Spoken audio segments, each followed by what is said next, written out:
Welcome to Mana's Seal YouTube channel. The previous video link is on the description box or on the top right card. Volume 13, The Paladin of the Holy Kingdom.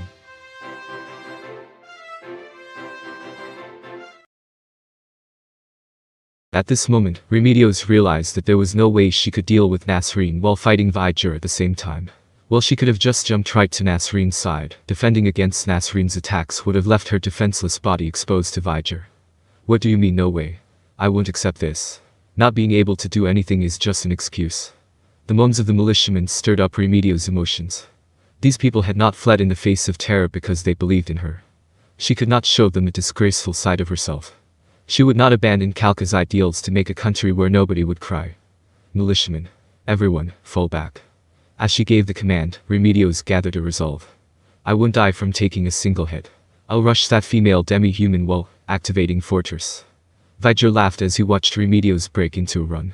It would seem he had misunderstood something. Ho, it seems you've made up your mind. That's the way. Fight me with all you have. Give me a battle worthy of a legend. Showdown declaration. Ha! Vijay roared, and there was a special power in that roar. Remedios' legs, which were supposed to carry her towards Nasreen, charged towards Vijay like they had gone mad. Nor was it just her legs, her sword, her mind, her vision. She could not pull any of them from Vijay. Fireball. A third-tier spell flew past Remedios' body and at the militiaman.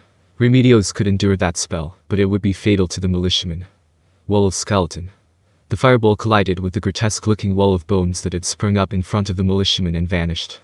Someone exclaimed in surprise. Initially, it was because they had no idea what had just happened. However, it slowly changed. That was because they saw something descend lightly like it was unaffected by gravity and land on top of the frightening wall of skeletons. That person possessed none of the intense emotions of the battlefield and spoke with a gentle tone that seemed completely out of place with his surroundings. While this is a common enough occurrence on the battlefield, I find it a little difficult to watch a 3-on-1 battle. You don't mind if I join in, do you? The owner of that voice was undead. Everyone in this city recognized him. He was a person who had originally refused to fight in order to recover his mana. He was the sorcerer king Ainz. Oh, an earth-shaking cheer came from the other side of the wall.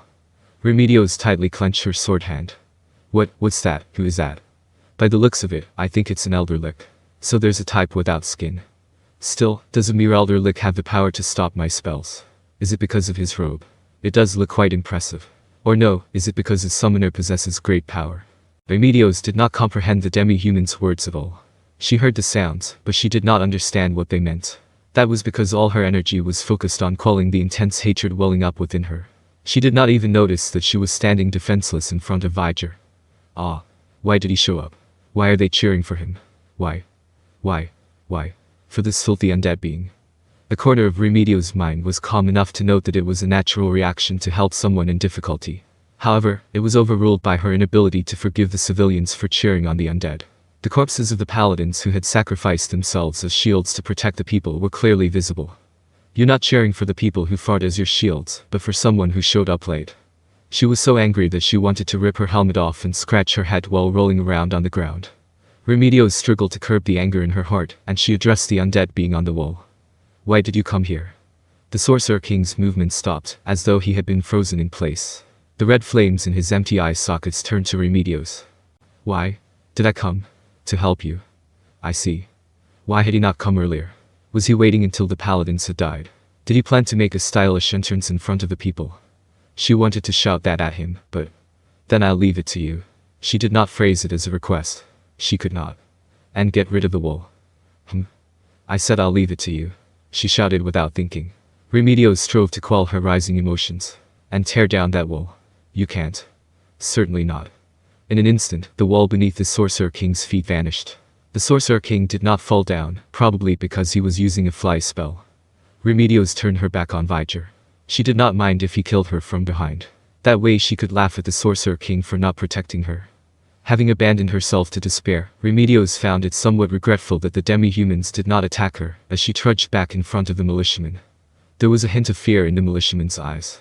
Was the look on her face so horrible? We'll let the Sorcerer King handle this place. Let's go help where they need us more. After hearing Remedios' orders, the militiamen looked at each other, and they seemed confused. Are you disobeying orders? After Remedios glared at them, one of the militiamen quietly asked. No. But the Sorcerer King, by himself. The Sorcerer King is strong. Isn't that right? In that case, something like that won't be a problem for him. Let's go. Remedios led the militiamen to another battlefield. They repeatedly looked back at him as they left. Ainz looked at the empty space where they had been and muttered to himself. That bitch, she actually dumped it all on me. This ridiculous state of events made Ainz reveal his true nature. Normally, wouldn't we have a scene like, oh, let's fight together? Or something. Or thanks for coming, we'll leave them all to you. At the very least she could have been polite about it. We could have gone back and forth several times about will you be alright here? And so on. And not even a single word of gratitude after being saved. What the hell, man? Frustration built in his heart. However, it did not reach the level of true anger, so it was not suppressed. It was like a tiny flame of indignation simmering inside him. It was as though how someone had messed up and forced him to work overtime, and the person in question had said that they had something on and just up and left. No. I would have been more angry. Like say, if I was going home to play Yggdrasil, and the guild had plans already, and being late would cause problems for everyone. It happened before, and well everyone forgave me back then.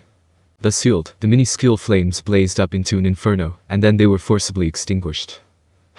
While my anger's been suppressed, I'm still unhappy. That's the first time I've been treated so rudely. While she had shouted shut up at him before, the situation had been different back then. In the first place, they had agreed that Ainz could sit this battle out, but Ainz had still rushed over as reinforcements.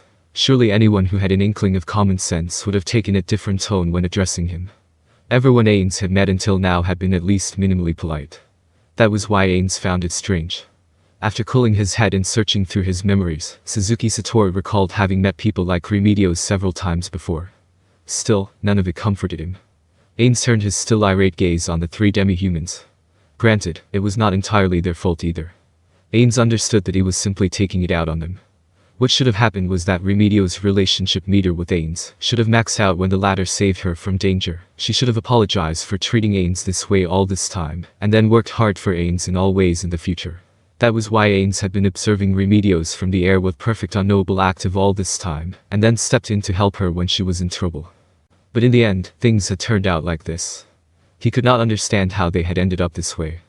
If the department's quota was not met and it was close to the end of the month and someone stepped up to make up for the shortfall, surely everyone would be grateful to that person, right? Especially if that person had finished his own work long ago and had come back from his leave to help them. Ainz had been observing the battlefield from above, and he had a firm grasp of the big picture. There were many more dangerous places than this. He was even aware that the girl who had glared at him all this time was in danger.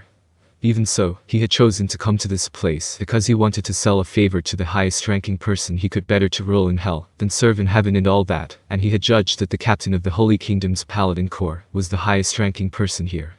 However, I really am annoyed. As he grumbled without thinking, Ainz heard a piercing laugh. Hee.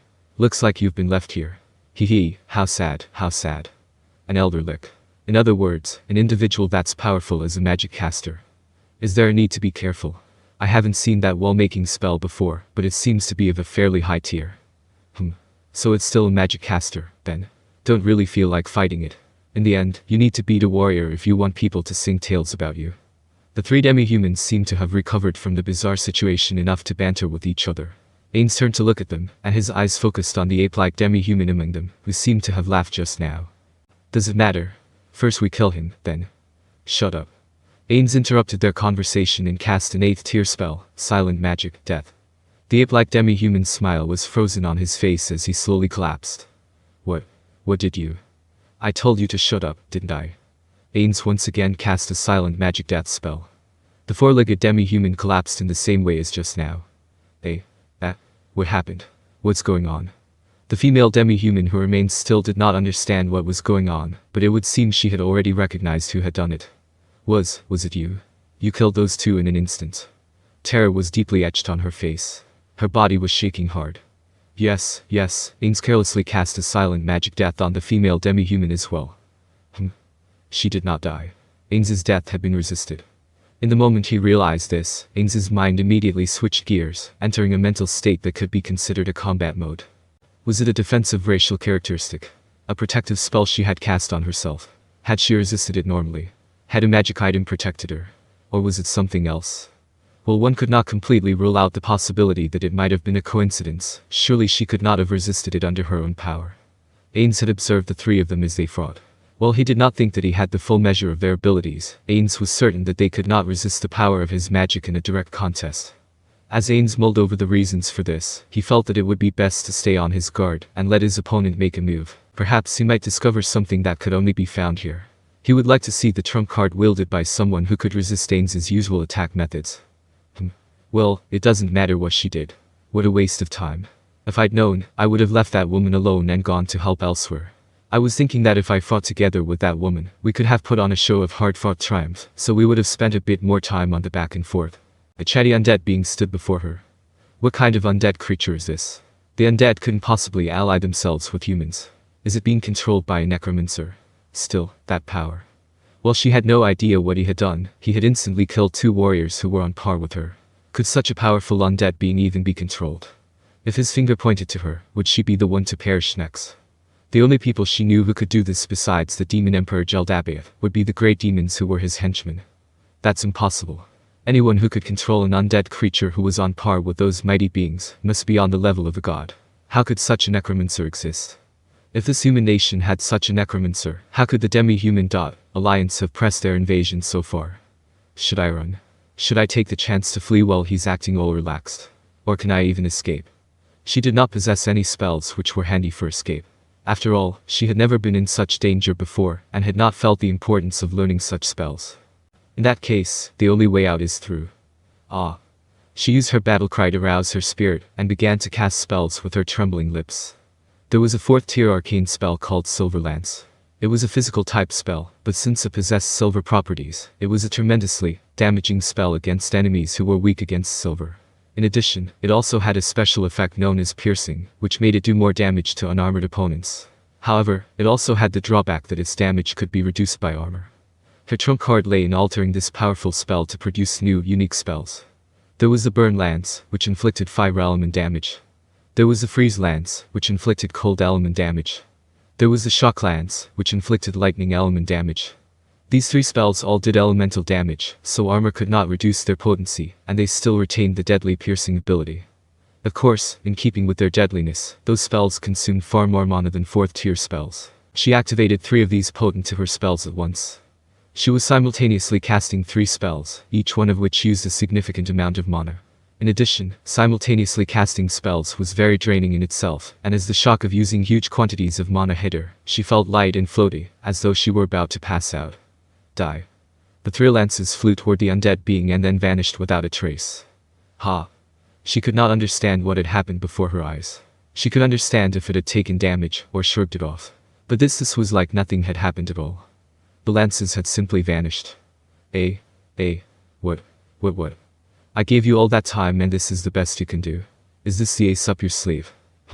I guess I didn't need to let you make the first move out of caution. Now then, there's not much time left, so hurry up and die. Maximize magic reality /.